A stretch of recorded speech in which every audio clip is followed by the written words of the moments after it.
On the 5th November 333 BC, Alexander the Great and his army meet the Persian force of Darius in battle at Issus. The clash between these two great armies, decisive in history, would be one of the most. Before we get into the battle itself, let's take a look at the background leading up to it. In 334 BC, Alexander invaded Persia with an army of 300 Macedonians and Greeks.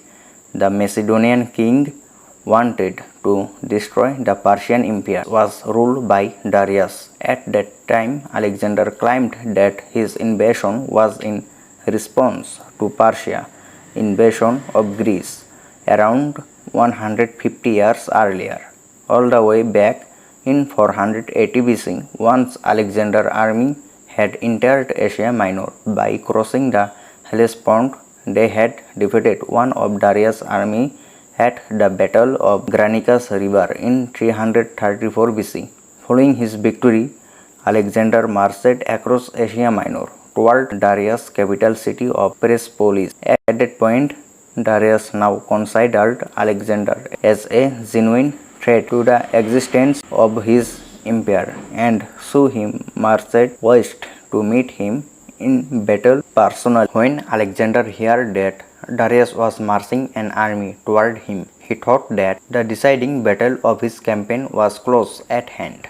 The Macedonian king began organizing his force. Alexander marched his force southward from the city of Gordium through the Cilician Gate and arrived at the coastal town of Issus. Alexander decided to use this town as a base of operation to bring in food and supplies for his army during the campaign. He also left a number of his soldiers who were wounded and sick at Issus to recover. Alexander then marched the rest of his army south along the coastline. Since he had received word that Darius' army was there, however, the rumor was incorrect and Darius was actually to the east.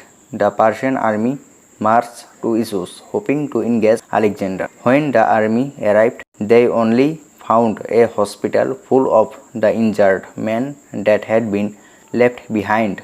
The ancient source state that Darius tortured and executed the Macedonian soldiers even when he granted some mercy and let them live. He still punished them for invading his empire by cutting off their right hand. This act would serve as a further incentive to Alexander's army to defeat the Persians.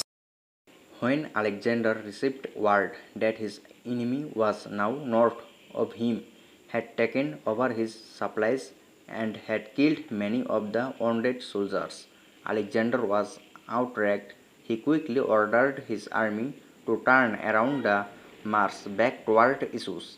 Darius also learned of where Alexander really was and marched his force out from Issus. The Persian king hoped that he would have enough time to choose the field of battle, a place that would play to his army strength while highlighting the Macedonian weakness. The two armies meet at a small river called Pinaras. Darius had chosen the battlefield carefully. On one side was a marsh and on the other were hills.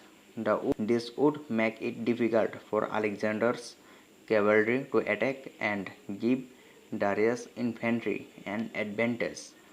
Darius had between 50,000 to 70,000 soldiers with 10,000 Greek mercenaries. Darius placed himself in the center of his army in a chariot. In comparison, Alexander had around 24,000 soldiers and 4,000 cavalry.